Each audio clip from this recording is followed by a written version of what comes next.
Grand Canyon, everyone. Down below us, you can see the Colorado River.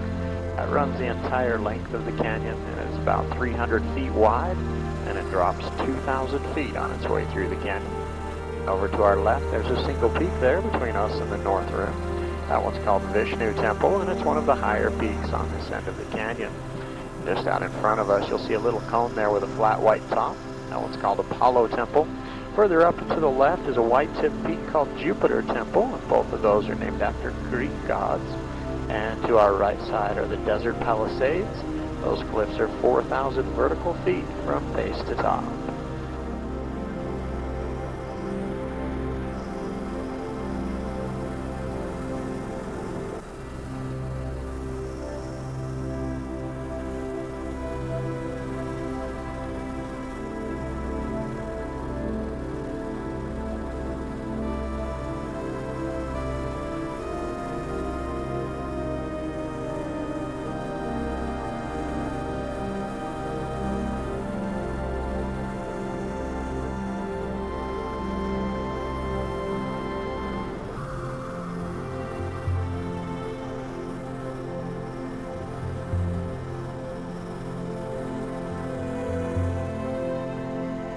Over to our right side, extending out across the desert, you can see the Little Colorado Gorge, and just ahead of us is the confluence between the Little Colorado River and the Colorado River. We'll be flying around 3 sides of that today, and on our way around you should get a pretty good look at the gorge.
Just out in front of us, you can see the North Rim of the canyon.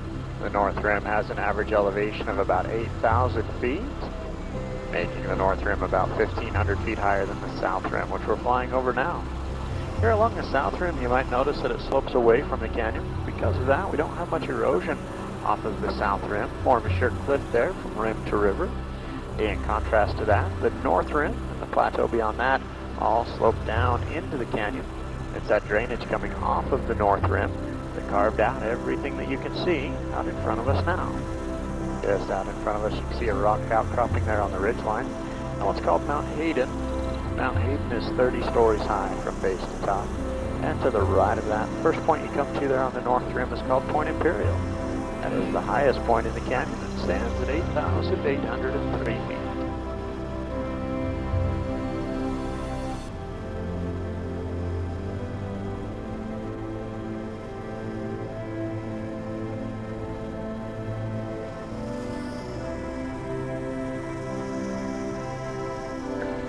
Stretching out away from us is a part of the canyon called Marble Canyon. That goes back from here about 50 miles to Lee's Ferry. And Lee's Ferry is the official beginning of the Grand Canyon, and at one time was the only river crossing of the Colorado River for early settlers to the area. Today they use that location to start all the rafting trips on the river, and it takes the rafts about 2 weeks to make their journey all the way through the canyon. As we come over the North Rim, on our left side, you'll see Bright Angel Canyon. Bright Angel is the widest point in the canyon at 18 miles from rim to rim. Right now we're just flying over an area that we had a fire in 2001. Burned about 14,000 acres here on the north side of the canyon.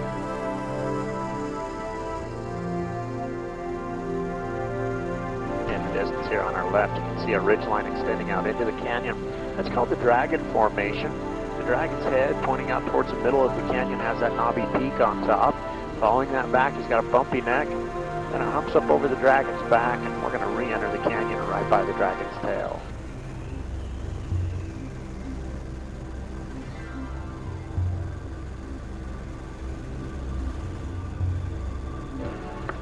Over to our right side, you can see the Coconino sandstone layer to the canyon. That particular layer is about 275 million years old, and at one time that was all sand dunes that covered this entire region. Over to our right side, you can see the dragon's head a little closer this time, and over to our left, there's a large flat-top butte called Shiva Temple. It's named after a Hindu god, and it's the largest butte off of the North Rim. There's about 300 acres of ground on top of Shiva, and 4,000 vertical feet from base to top.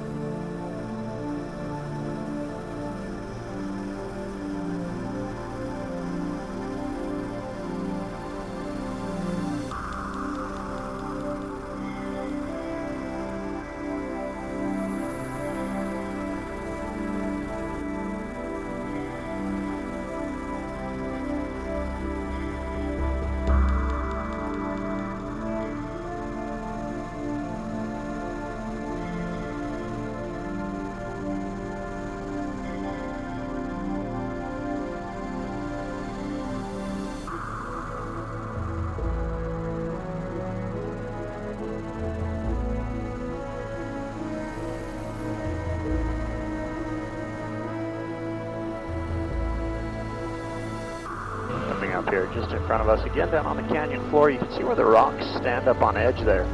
That indicates a fault line here in the canyon. There are 13 major fault lines found throughout the canyon. All of those are evidence of the uplift event that we had here in North America about 19 million years ago. That uplift event lifted up the North Rim to where it is today. It was a major catalyst in the formation of the canyon.